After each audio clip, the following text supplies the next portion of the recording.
All right, for more on China's private sector, I want to bring in Chen Jiahe, Chief Investment Officer at Novem Arcae Technologies.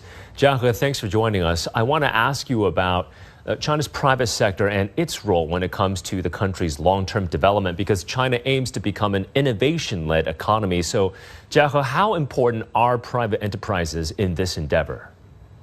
Hi, Michael. Well, for China's economy to become innovation-led economy, private companies and the private economy are super important. Currently, the private economy is taking up a very large part of China's economy, especially when we talk about technology, innovation, etc. Data shows that in the past decade, the percentage of private companies as the total amount of companies has increased from around 80% to over 92%, within which for the private companies who are high-tech companies, their percentage has increased from over 60% to over 90%. So we can see from all this data that the private companies are now taking a very important position in China's economy, not only with matters like GDP produced or employment, but also with innovation and technology.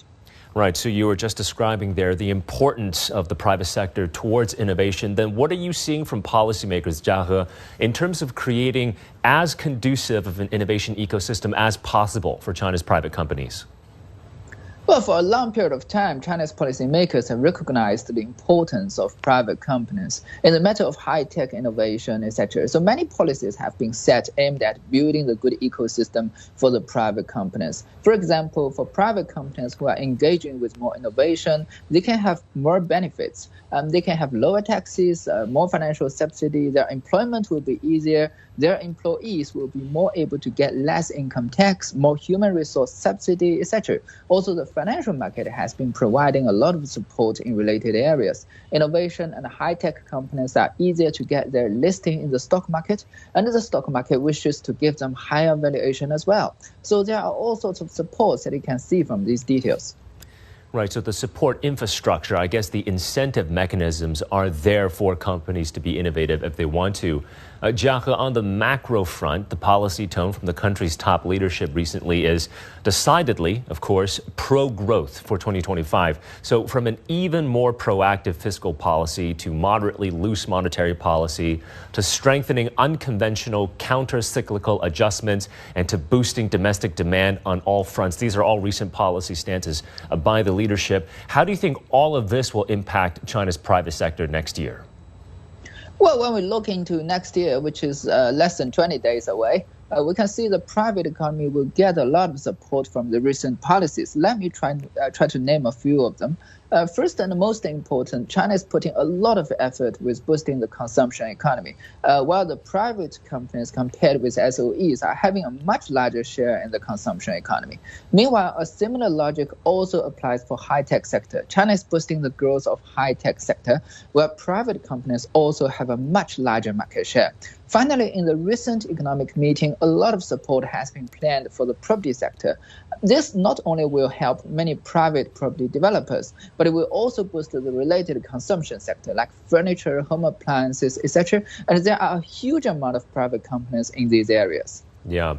And finally, Jiahe, how do you see the relationship between China's state-owned enterprises and private companies?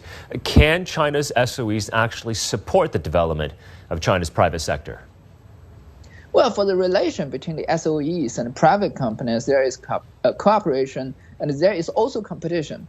Regarding the cooperation, the SOEs are more concentrating in traditional sectors as well as sectors where heavy amount of capital investment is needed, such as highway, airport, aviation, energy, especially the traditional energy, global shipping, etc. But when we look at private companies, they are more concentrating in areas such as consumption, high-tech, service sector, light industry, export, etc. So you can see there are a lot of cooperation between these two different groups of industries. Regarding the competition, when private companies and SOEs are happening to be within one industry, which does happen in many, many cases, such as new energy vehicles, securities companies, mutual funds, shopping centers, we also see a lot of competition. And these competitions bring efficiency to the overall economy. The less capable companies will lose the market share, while the efficient companies will gain. And in many cases, the market doesn't care whether the companies are private or state-owned. The market just picks the most efficient companies. Now we can see that many private companies have actually won out. Yeah. Okay, we are going to leave it there. Jiahe, a pleasure as always to have you on the program. Chen Jiahe, CIO at Novem Arcae Technologies. Thank you.